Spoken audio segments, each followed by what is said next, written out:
I hated my body when it was small. I've hated my body when it's bigger, and I've hated it everywhere in between. And I think it's more about how you feel than what you look like. Rose Oates.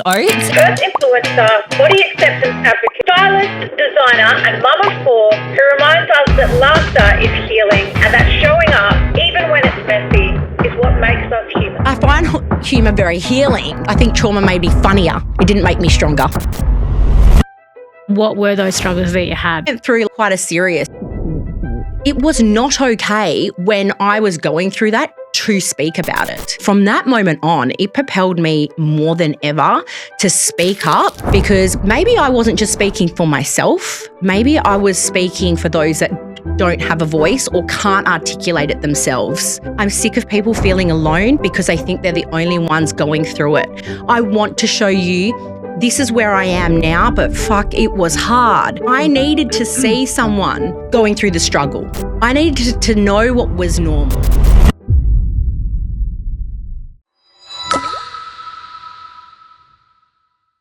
How long have we known each other? I've had 2 babies. I would say at least 6 or 7 years. Yep. 6 or 7 years now. And we first met up in a shopping centre.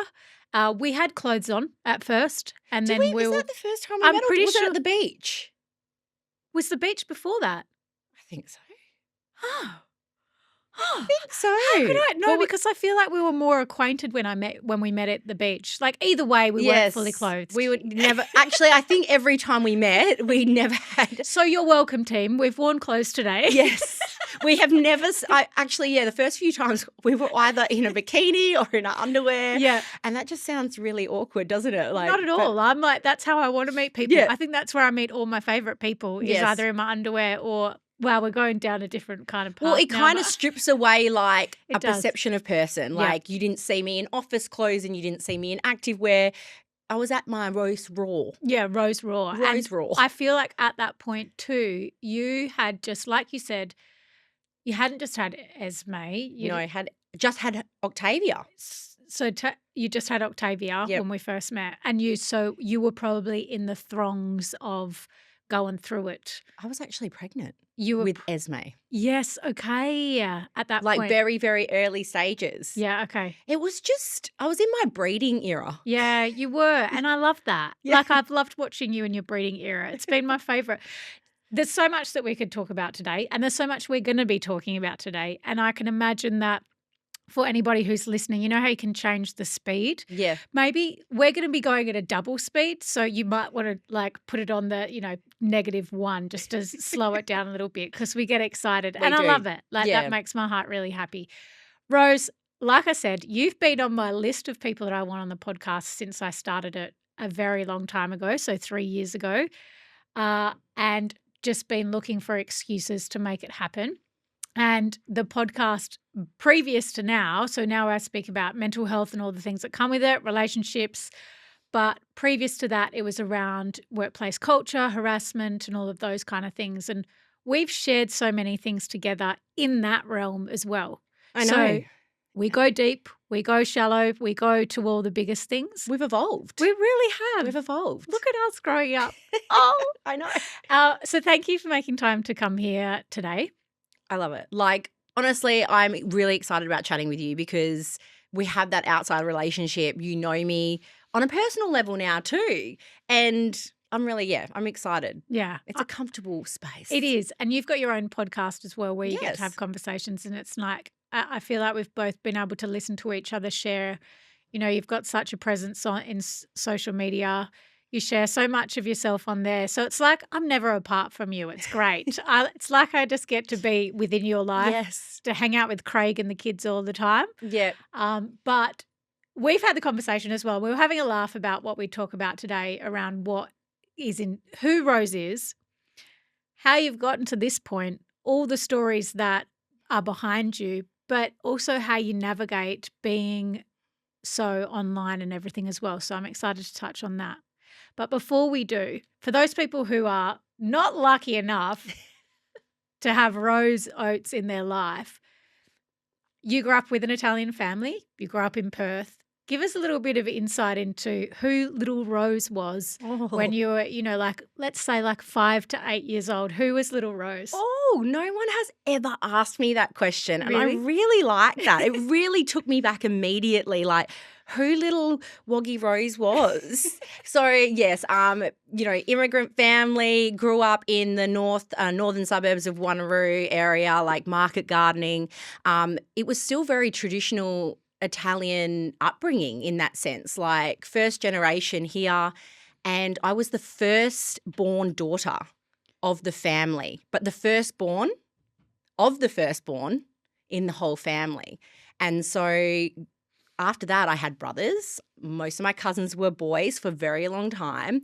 And little Rose was taught, to serve, so to speak, and to, female, it was hard to feel empowered, I think, in that. But I grew up around very, very strong males, leaders, like entrepreneurs. And so I wanted to be like them. I wanted to be the toughest girl. I was beating up my cousins, I was always feeling like I had to prove myself and to be like to have a voice. But when I did have that voice, it was shut down. Mm. And not out of malice or anything. I have such a beautiful relationship with my family, but especially women, we shouldn't have a big mouth.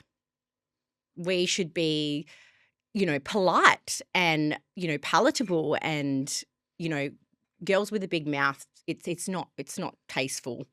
And so it took my confidence back a lot, but the boys were heard. Mm.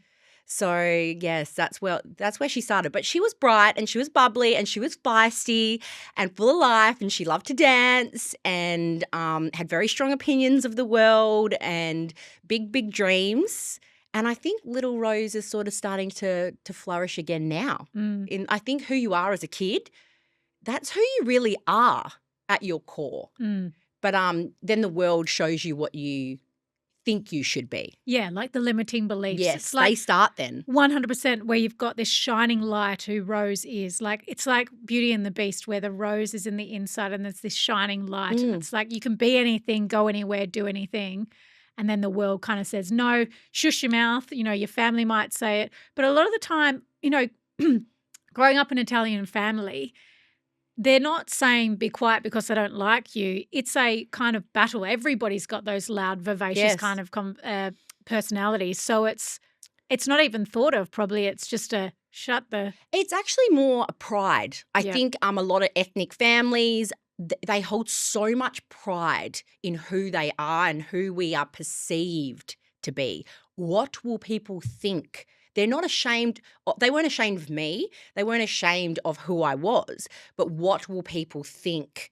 And it was always something I heard in my family and extended family, because I did grow up a lot with my extended family too. It's, you would be the best girl if you just lost a little bit of that tongue. Isn't that wild?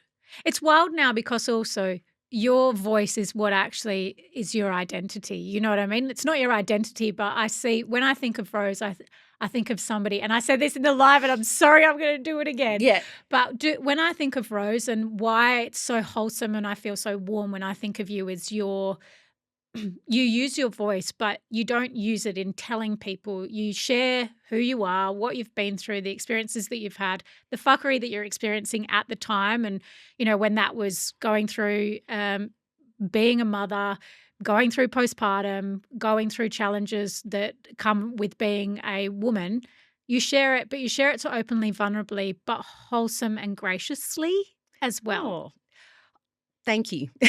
Thank you. I find I didn't know what to say again, but again, like my grandmother, every single time, like I also said in the live, is she would just say to me, just say thank you. She picked it up early in me that I just did not know how to respond to a compliment. And the best thing you can do is honestly just accept it and not don't explain yourself. Just to say thank you. Just to say thank you is what she used to say. Just to say I thank you. And she would get even lower. Like I'm very tall, and she would lower herself and just to say thank you. And it's something that stuck with me for life. But I think I was also like, it was really hard, for example, my dad to see me show up online. So he always watches. But it was hard for him to see me share so openly and honestly because of the beliefs that even he had. What will people think of her? It was more of a protection thing. What will people think of her? Will she be judged? Will she be hated on? And that's hard. I think it was almost protection as well. If we've got a girl growing up that's, so to speak, got a big mouth or got a voice, is she going to be protected in this world? And I can see where he was coming from because women with big voices and that want to be heard in this world are also really, really can be quite hated on, can be quite judged and be called, so to speak, a bitch or she's bossy. These words get put on women that they would not be put on a male in the same perspective. Yeah. Yeah. Do you know what's so funny? I saw this on a post where back in the day, if you were loud and vivacious and like you did have a loud voice, you would be called crazy, you would put into a mental institution, and then you would be given a lobotomy back in the day, or you'd be called a witch. And so I feel like over time, the protection of family and also the protection of ourselves is to stay quiet because it literally is life dependent. Do you know what I mean? Yeah, Like, I know it's self-preservation. I would have definitely been burned at the stake back in the day. Same 100%. I would have, if that in a past life, I definitely would have gone down. Yeah, 100%. And I would have thought I would have gone, bring it on. Yeah, we would have been there together. Like all of us, like whatever. It's the best way to go out. Yep. But that's where I feel like it that it comes from so many different things. But also it's scary for other people when they're not able to use their voice. And I think you are the biggest gift in that aspect because you also share, while you share the things that you're going through and the experiences that you are having, you share the behind the scenes of, I felt uncomfortable sharing that. I didn't necessarily want to share that, and everything in me, like all of the stuff that you share is open and vulnerable, but we get to see the behind the scenes of how hard it is for you to actually share. What I suppose, as a human being, my mind tells me, like, don't share it, don't talk, don't share those things and all of that kind of stuff. What part of you, or what do you think it is that's made you somebody who does it anyway? For everything that I just spoke about, to be honest, I think the reason I want to share behind the scenes as well as I want to share my experience, the thing is growing up, I think I also thought, again, it comes back to childhood, doesn't it? I didn't know, like, if I showed weakness, if I showed the behind the scenes, if I showed vulnerability, that meant that I thought I would look less intelligent. I thought it would look like I wasn't a leader in that department. I thought that it would not look like people would take me seriously if I showed the vulnerability, if I showed weakness. And now I realize our vulnerability is our biggest strength. It is genuinely our biggest strength because I don't think people want to be talked at. I don't think anyone wants to be spoken at. This is what you must do to succeed. They need to see the journey. It's so easy to see the prize, the winner, and they don't remember that there was a journey to get there. Nobody in this world, nobody is lucky. Nobody is lucky. Even the person that wins the lottery is not lucky. They brought that ticket. They paid money to buy the ticket and took a chance, spent their $50, their hard-earned $50 to buy a ticket to win the lotto, to potentially win the lotto. They might have played all their life. They might have been feeling like they want to spend that $50 one time. And yes, they might win $50 million. I mean, wouldn't that be nice? Yes. But that's not necessarily, yes, there's luck involved, but was it luck that they went and spent the money and put themselves in the draw? I think not.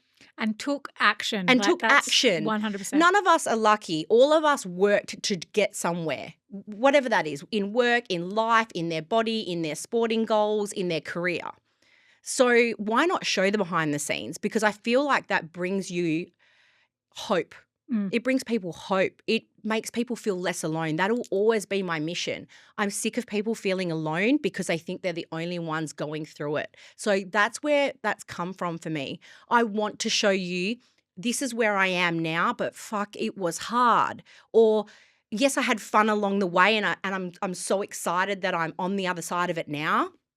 But during that process, this is what happened. And it isn't easy sometimes for me to share. And it is super, super uncomfortable. And sometimes I look back at stories I've shared, or I share something online and I cringe at myself. But I go, you know what? That's real. And that is life. And if someone, just one person, takes away something from that or realizes that me too, or I'm at the start of her journey and it's possible, then that's why, then I've done my job. Yeah. That's why I'm here. It's like you are who you needed when you were going through that Yes. fuckery kind of I thing. needed to see someone going through the struggle. I needed to know what was normal. I didn't know, even with bodies, even with pregnancies and body acceptance, which I speak a lot into. Who were our role models? We only ever saw airbrushed. We only ever grew up seeing a bounce back from postpartum. Like she went from 9 months pregnant to bikini. So I'm doing it for who I needed to see when I was going through all those moments. Yeah. And what a gift it is. So, like, take us back to when you were going through the struggles of it. You know, you've had a lot of things that have happened in life that have made you the person that you are now. And you've spoken into what it is to be, you know, like a woman in the world. You speak a lot about being a parent. You speak a lot about being a mother of 4 and a stepmother, which is so complex on top of each other. What are some of the struggles that you felt didn't have a face to them where other people were sharing? And what were those struggles that you had? Well, I do speak into a lot of being like motherhood, but I have to. At the end of the day, like it's such a huge part of my life. I've been a mum, so to speak, since I was 20. So I met Craig when I was 20 years old and he had a son because he was a very young dad at 19. So I became a step mum at 20, so to speak. And it was like, whoa, I don't know what I'm doing. Does anyone at 20? I didn't even know who I was at 20 years old. And here I was, a little 4-year-old, you know. I meet this gorgeous 4-year-old, and then motherhood's just been part of my life since, like I was at 20. I'm 40 now. That's 20 years. Like I said, I've been in my breeding era. Things I never saw, and also I went through quite a serious sexual assault.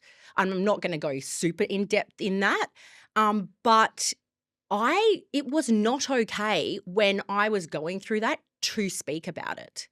Victims were not seen. You had to prove that the victim back then had to prove that, I was telling the truth. So I kept that very hidden for many, many years. That was one of the first major things I ever shared publicly online. And even then, it was really hard. And even then, I only shared a surface level amount. But I was a very small account at the time. I would say I had 600 messages to go through, and I spent a weekend going through every single one. And some of those messages were women coming out to me for the very first time, had told no one in their life about very serious experiences that they had been through. And it took me a good week to get over it too. I could not show up online because I really needed a moment, because it was really heartbreaking. And from that moment on, it propelled me more than ever to speak up, because maybe I wasn't just speaking for myself. Maybe I was speaking for those that don't have a voice or can't articulate it themselves. It was intense. And so even speaking into being brave enough to talk about sexual assault, knowing, again, it always comes back to making people feel less alone, seen, heard, you are not alone. So that is one thing that I still think needs to be spoken into, because that wasn't that long ago that I spoke about it, a couple of years now. And the amount of women that didn't feel seen, heard, validated, or had even told another soul was actually, it's heartbreaking. And then from there, motherhood, my body just showing up. I showed up online 6 weeks postpartum, and I was just I was a bit in the depths of, fuck, what's this? This is gross. I was like, oh, this is so hard. Am I going to share this? The boobs were boobing. They were huge. They were veiny. They were milking. My body was still swollen. I was wearing a freaking nappy. And I showed up and I was like, guys, like, I'm not feeling great. I still remember what I was talking about, but this is what my body looks like.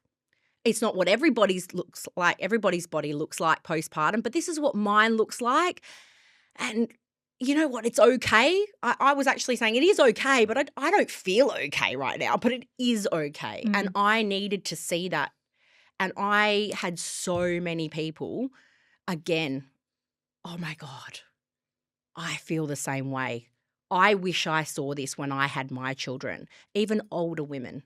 So the more I showed up, the more I understood my purpose and the more I understood we need to see more of it. We need to see more of it's beautiful to feel airbrushed. It's beautiful to have a gorgeous photo shoot in beautiful light. We're allowed to be both. But it is also really nice to remind ourselves and each other that we're human. We age, we stretch, we grow, we wiggle and we jiggle and we go through ups and downs and it's okay. And that's the thing with the body image journey and the self-worth journey as well. I know that, you know, for yourself, even that journey in itself has probably changed. When I was going through the body acceptance and talking about diet culture, I was hard and fast on, you know, any body is beautiful, you've got to be bigger.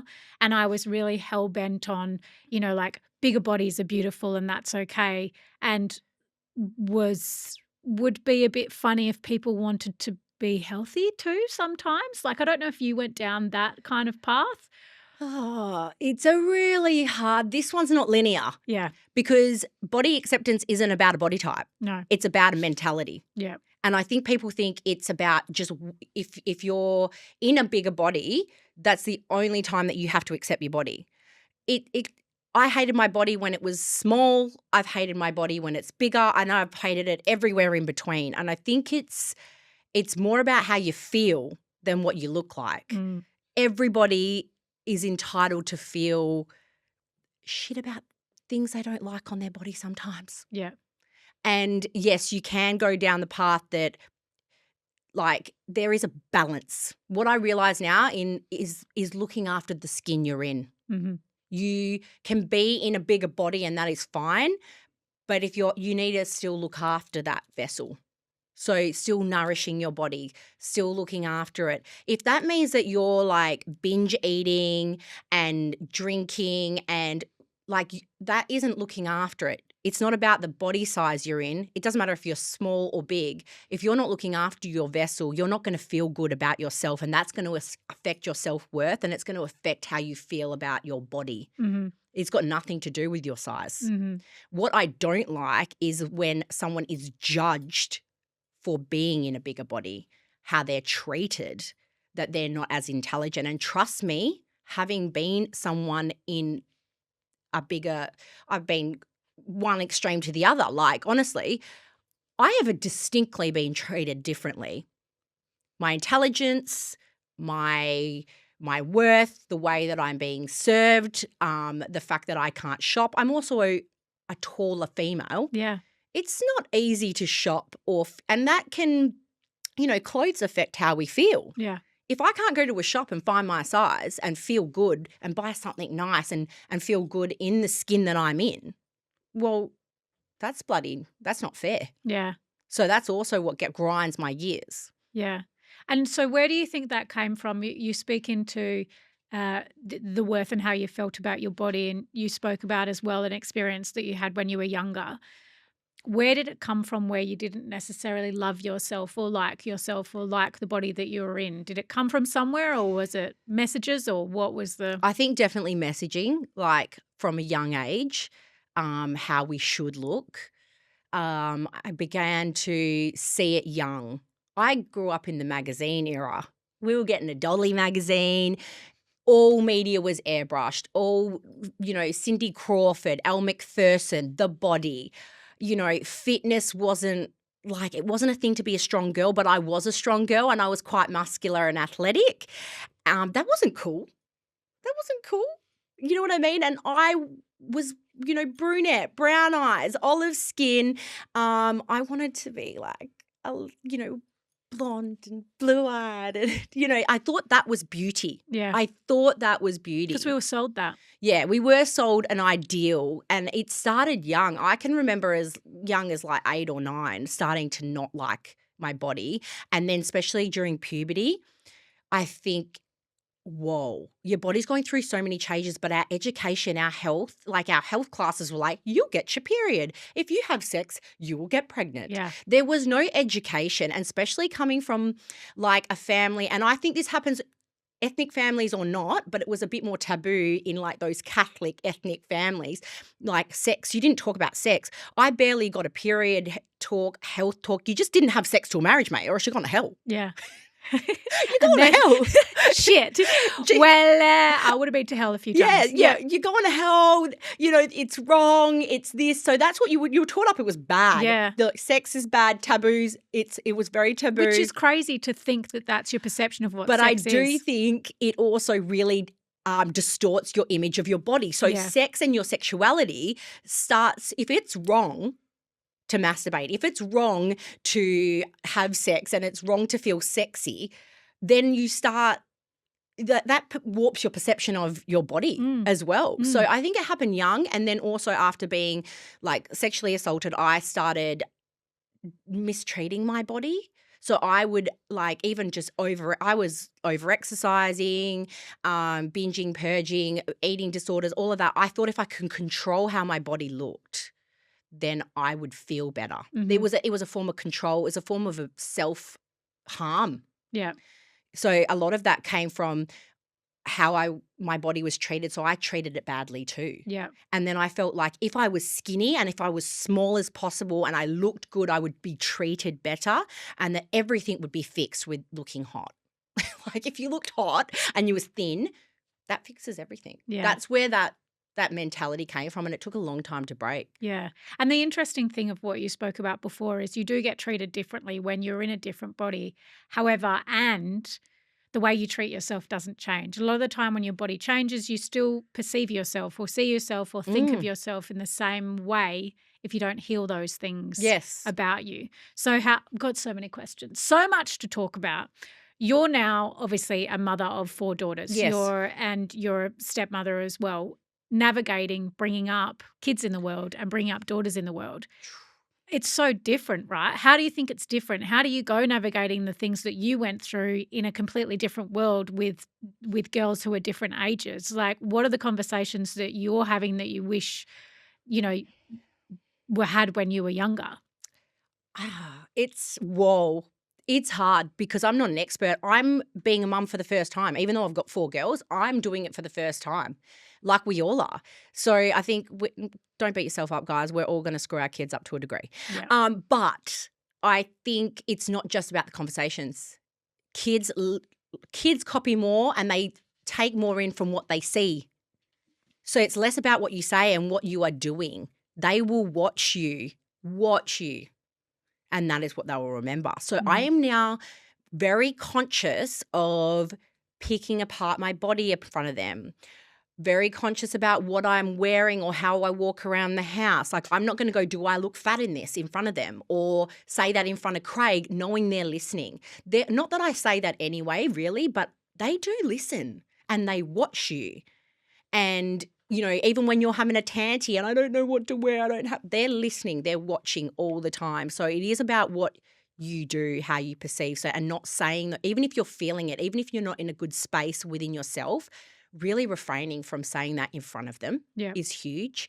The conversations around their body, I think, are keeping it. We've started like talk around sex, talk around bodies, talk around periods from very, very young, but in a way that's acceptable for their age. Because I felt like what happened with me is that we didn't get taught these things until we waited till we went to health class or until it was the appropriate age.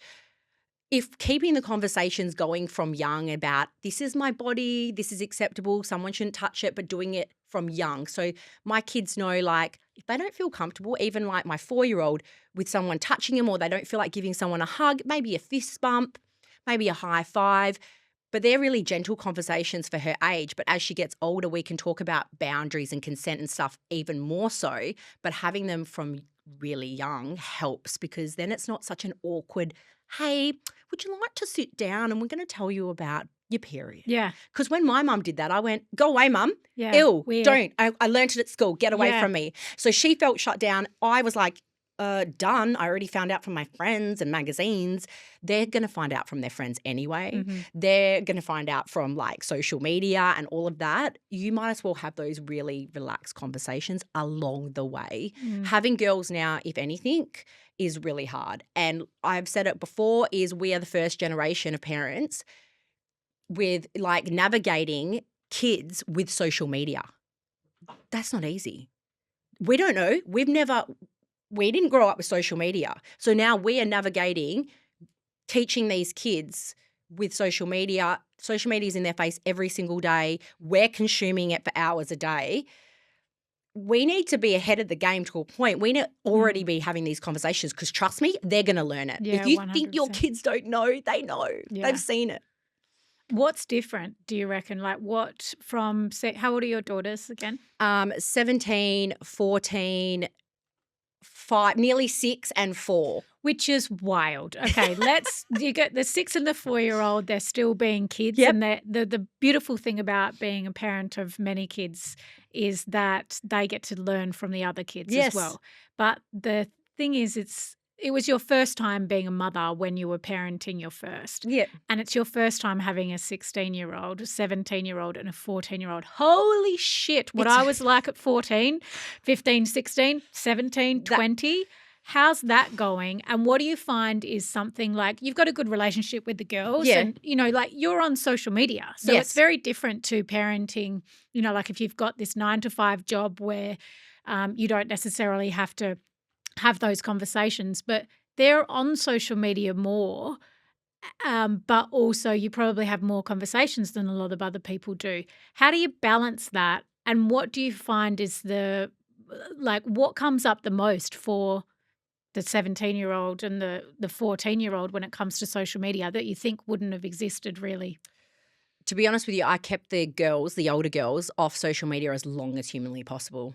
And I will never tell another parent what to do, but if you can, do it. Because you know what? You know how we say fear of missing out? How about JOMO, mate? Like joy of missing out. Joy of missing out. Like let's let them miss out. I'm big on let's let them miss out. Miss out on bullying, miss out on having shit in their face every single day. All of that. Joy of missing out is a real thing, mate. So as long as possible, I would say I have kept them off as long as I can. The conversations, social media, it's weird, but my kids still have body acceptance issues in their own right, considering they have someone like me that is like bit wiggles and jiggles and body shapes are different, and even if we exercise the same and ate the same, we would all look different. Conversations all the time. I still find that they have their moments because it is still in their face every single day.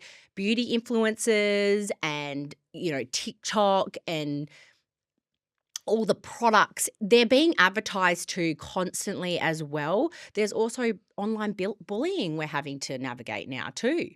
And apps and predators online, there is just so many conversations.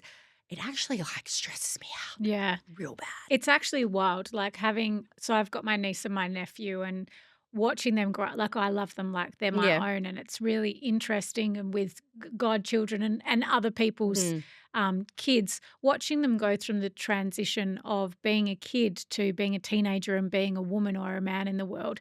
And there's really never used to be any initiation for that. In the Western world, there is no initiation where they go from being innocent to potentially being, and I hope this is okay, but, being sexualized and having conversations with kids at school that aren't about innocence anymore. They're about, no, they're not. How do you freaking, with watching friends' kids and stuff like that, I'm like, oh my God, just lock them in their house and never let them out because it scares the shit out of me. How do you do that as a parent? What do you go through? What are the conversations that you and Craig have with that? With just us alone, we're scared. Yeah.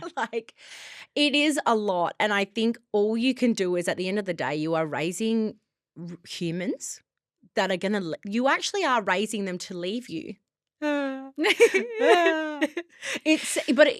have to I think we try to hold on. They're not ours. They are our children and we can guide them, but they're really not ours. So we can only send them off and hopefully have sent them off with the right also morals within themselves. I think, again, it's always going to come back to self-worth. Mhm. Their self-worth will navigate how they experience relationships. Are they going to choose the right kind of person, partner? That's going to come back to their self-worth. So I think for us, we always talk about like how confident is she in herself? What is she feeling like insecure about? Because whatever her insecurities are is what she'll look for in someone that is going to give it to her. And even like when it comes to like we have to consider sex. Yeah. Earlier, like let's be honest, think back to what you were doing at the same age. I think we like to think we could stop our kids. Yeah. What were you doing at 14, 15, 16, 17, 18? Exactly. So I was certainly not into books. I was definitely interested in in the boys. Yeah. I was into sport. So boys sport were and boys. Yeah. So boys were a thing. Looking good was a thing. Studying wasn't really on my radar, whereas my oldest is really like driven for her study. But I think also having those conversations and knowing your kids, having relaxed conversations. We have a lot of conversations in the car where we're not face to face like me and you are now. When I'm talking to my kids, when they're next to me and we're not having that like real confrontational moment, I find that we can have really relaxed conversations. I've heard that actually It's a from a thing. few parents where there's like picking your kids up from school or going on Sunday drives or doing that kind of thing. Yes. It's disarming because It they is. feel more comfortable to So be able to. Yes, it is about not looking at each other dead in the face, and they might feel more comfortable having conversation Being with like, you. tell me everything. They're like, I remember being a 14-year-old and I'd be like, piss off. Like They won't tell you everything. We've Yeah. got really open relationship with the kids, but they will not. They still don't tell me everything, and that's okay. Yeah. They will start leaning towards their friends and things, but you have to leave them with knowledge. So that's what the conversations me and Craig have. Let's give them all the knowledge. So when we talked about periods, we actually did it over a spaghetti bolognese. Craig nearly choked. So he's only had a brother and obviously military background, so it was very weird for him to have a period conversation. But one of our friends had her sister had her period at 10 and didn't tell her parents and thought she was dying and was washing it, like putting her stuff in the wash and didn't tell anyone for a week. So I had the conversation. I was like, hey, such and such had her period, like, and what's a period? And they didn't actually know. So they're like, well, what is a period? I said, like, you know what? I'm going to go from the baby perspective. It's like, you know what? So that we can reproduce, we get a cycle. We have a cycle when we release eggs, and I went through it. And I was like, well, it's kind of cool that we get our period because that means that we can have kids. And so it was a very relaxed conversation, but not targeted at one of my girls. It was targeted at the whole table. So we were having a family conversation about periods. And I wanted them also to feel comfortable to be able to go to Craig if they had their period as a girl. That if I wasn't home, they could go to dad, that it wasn't taboo to not tell your dad or tell a male, because that's another thing that I really hope for is that we educate our boys just like we educate our girls. Yeah. The boys have the period talk and the, everything, the menopause talk, like they need just as much information as females. It shouldn't be a different chat to either. Well, because 100% of men are surrounded by women and vice versa. And it's interesting how it's separated. And so I know that you speak around perimenopause as well, but something, like Craig, you've said Craig's name, and I just love Craig so much. I love that I get to witness your relationship online, but also in person. And he's not, you're not on an anomaly, but actually sometimes you're the exception to the rule with the relationship that you guys get to have. And relationships is obviously important to you, but your relationship no doubt has been through some ups and downs, and he's supported you through some tough times and you've supported him through some tough times. When you're speaking about being a mum and being a girl mum, you want to create self-worth in your kids so that they attract somebody who doesn't show their insecurities. And I can imagine that, a part of that is being able to watch yours and Craig's relationship as well, and how healthy it can be at times. How important are relationships to you? How has your relationship got to that point? And What is it like being supported by somebody who loves you through the fuckery, and what's it like for him? How Oh do my you show God. up in that? Oh, Craig. Craig is, well, I think one of the biggest decisions you'll ever make in your life, and one of the biggest, most important decisions you'll ever make, is the partner you choose to do life with. Hands down.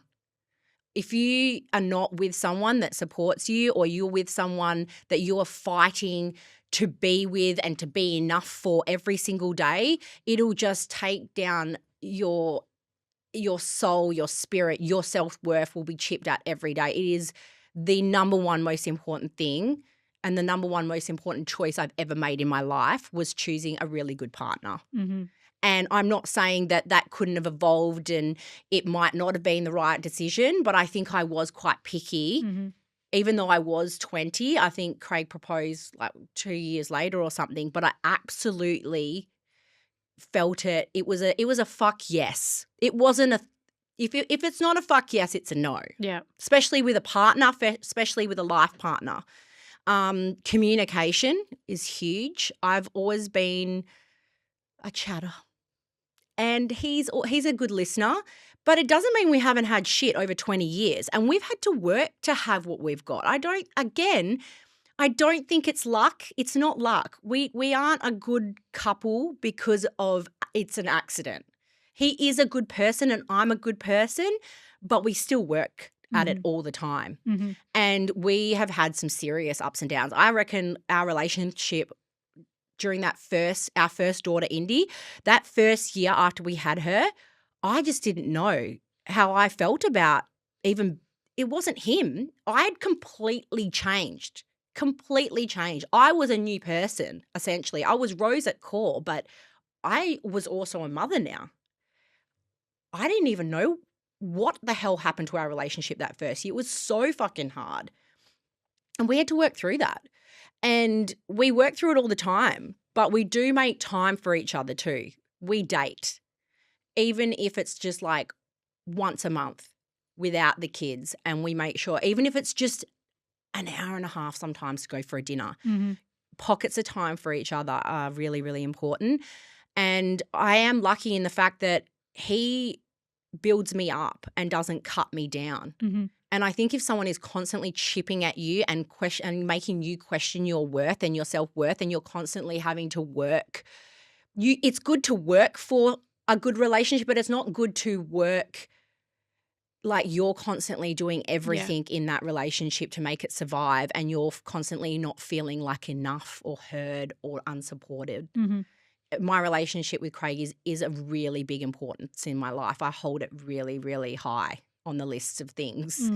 And I want my kids to witness what a good relationship is, but I want them to see the shit that I don't not fight in front of my kids. Me and Craig do fight in front of the kids, not terribly. If it gets to that point, we will go to the room, don't get me wrong, but I think they need to see that it's normal to argue, it's normal to compromise, and it's normal to love, and it's normal to take seconds out of your day and to have affection in front of each other. Mm-hmm.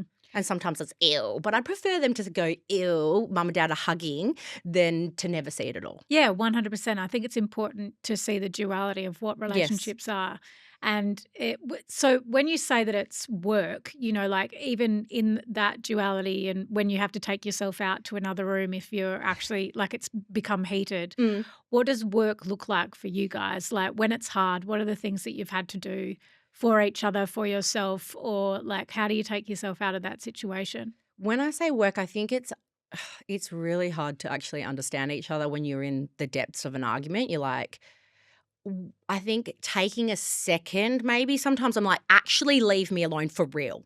But what I didn't realize for a long time is I actually needed you to leave me alone, but only for 5 minutes, and then come back and check on me. You know when we say we're fine, but we're not, and I want you to pay attention to me?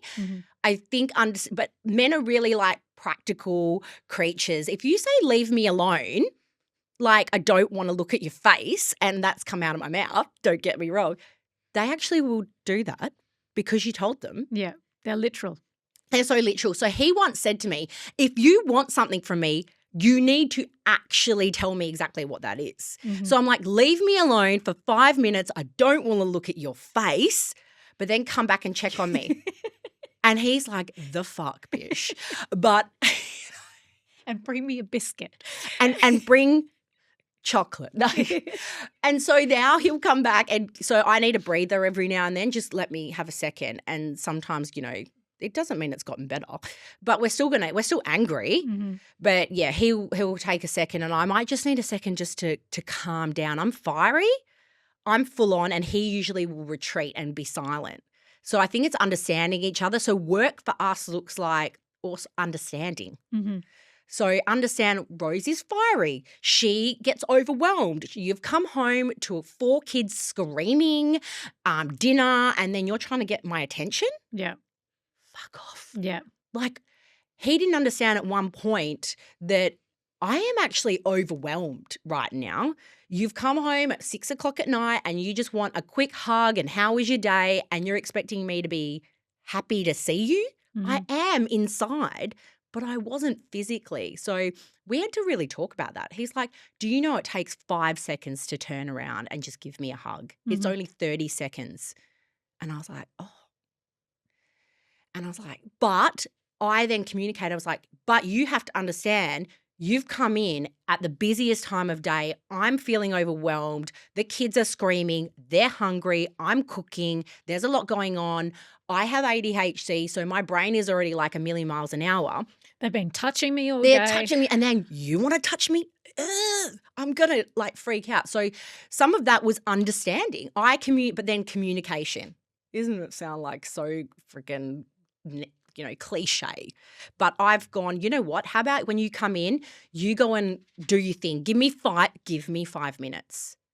And then I sort of go, oh, where did he go? And then I then had to sort of go, you know what? I wasn't even giving him a second. Mm-hmm. I wasn't even looking. I swear to God, I was not even looking at his face. And so he started giving me a couple of minutes, 5 minutes and a hello. And then I would then look for him and I would then give him a proper hug, which honestly did take 30 seconds. And then it did calm me down too. Mm-hmm. So that only happened last year where we started doing that. We've been together 20 years, 19 years at the time. So shit takes time. You'll change again. I'm sure I'm going to be a different person in 10 years. We either grow together or we grow apart. Yeah. That's it. Yeah. So you just got to, when I say work, work shouldn't be hard work. It should be, I'm willing to work with you. Yeah. I'm willing to be a part of it. I want to be together. I want to be your mate. Yeah. And we are mates. I don't care. We're lovers, but we're really good mates. And you can tell that. And that's the beautiful thing about how when you share online, I can imagine you'd have people who would question like, oh, that can't be real, and having to deal with like fuckwits online who talk about that. Yep. But also what comes up when you share about that, and we share about relationships and the roller coaster that they are. We touched on, I know it seems left of center, but we touched on periods and we touched on perimenopause and we touched on all of those kind of things. How is your relationship and the ups and downs? How does it change throughout your cycle? How does it change throughout as you've gotten older? Because you've been 17,000 different people in that time. You've been a mother in this age, that age. So what does it look like with that for you? And how do you deal with that? As a woman as well, you got to remember Craig also grew up, and a lot of the guy, like, I'm 40 this, I only just turned 40. He didn't grow up with the education around female bodies either. That's not actually his fault. And that's why it's so important that we educate our boys now, because I think we are making moves to do that, that if they understand us, if they understand what we're going through, they know how to they'll communicate differently to us, and they'll have empathy for it. Mm-hmm. So I've educated Craig on it as we went. Like at the moment, like my drive is not like it used to be. Yeah. And the poor bugger does 2 weeks on and 2 weeks off. He managed to fall into a swing where it was the week before my period and then the week of my period. So help him and me. Help him, Lord. Help him, Lord Jesus. Help you, Lord. Because I was not in a good space. And I was like, how? And then he said to me, how do we change it? I said, you don't.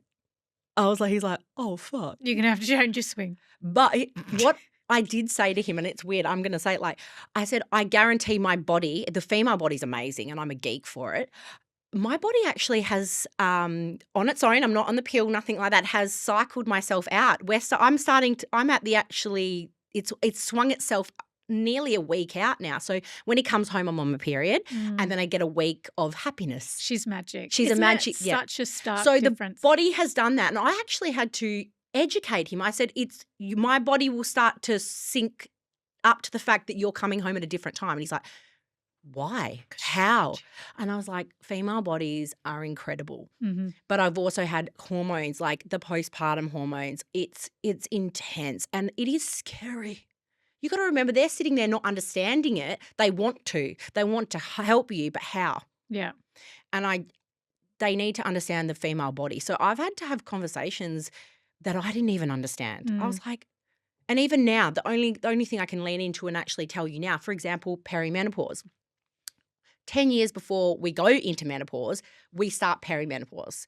And I can feel my body is changing for sure. I can feel it within myself. Like the drive isn't there as much. I'm getting really fatigued.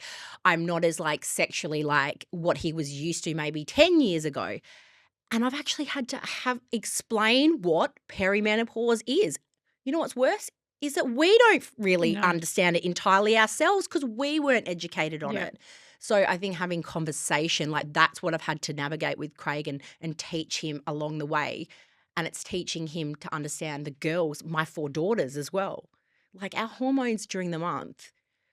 So many women don't even know what our 4 stages of our cycle even are or how they affect our bodies. Mm-hmm. I know women that have been put on antidepressants for 2 weeks. So they go on antidepressants for pre-period, the week before and the week of, and then they come off. Yeah.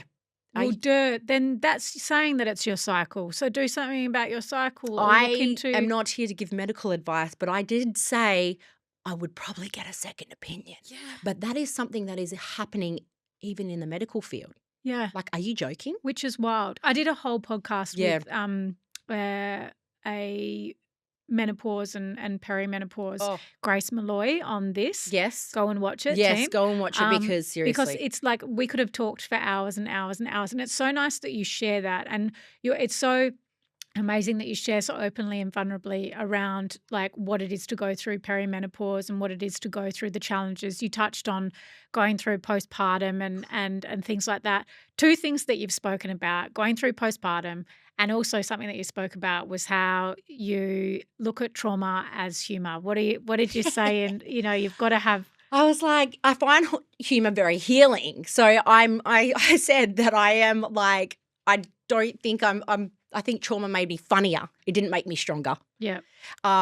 Because that's how I deal with things. I didn't say it was healthy either, guys. It's funny. Yeah. But I think we can relate when we're having a laugh about it. When you're with your girlfriends or your guy mates, like I said, and you talk about shit that's happened to you or like something that's going, you often will have a laugh about it. Mm-hmm. And it makes it easier to talk about. And I think life is serious enough. Life is so serious. If we can laugh at something instead of cry about it, like you know the saying, if you don't laugh, you'll cry. You absolutely fucking will cry. Yeah. But let's have a laugh then. Crying, I'm all for crying as well, but let's also look at the humorous side of it. You know, like it's healing. Mm-hmm. Humor is healing. It's universal and it brings people together. Yeah. I'm for it. We could be here for hours and hours and hours. And look, down the track, I feel like we probably will do this again. And I'm excited because we've only touched the surface. That's my point. It's just so much conversation. Like I could really go down a rabbit hole on everything. Yeah. I'm very passionate about women's health. I'm very passionate about women's worth. And that's why it is such a broad, I am not one thing. I'm not niching myself down for no one. Sorry. No. Because we are all the things as women. Exactly. There's so many different layers to each person. So I appreciate that you've made time to be here today. I appreciate, you know how much I love you and how much you show up and how much you help people by simply being yourself. And when I say simply being yourself, I know it's not just simple to show up during the days and like on those harder days, but thank you for showing up on the good days, on the bad days, and for everything that you do for others and how you show up as a mum and a friend and a partner. That means the world to me. I will always, that is my mission in life. It's my passion, and I will continue to get up, be cringe, be myself, and hopefully make people laugh along the way. That will always be something that I hold so dear to Yeah. and thank you for having me. Stop it. Thank you, Rose. Love you. Thank you, Rose Oates. Thank you. Thank you so much for joining us on the Resource Podcast today with Rose Oates, who was amazing, one of my besties. And I love that she says, you've got to find humour in the shitty things that happen in life.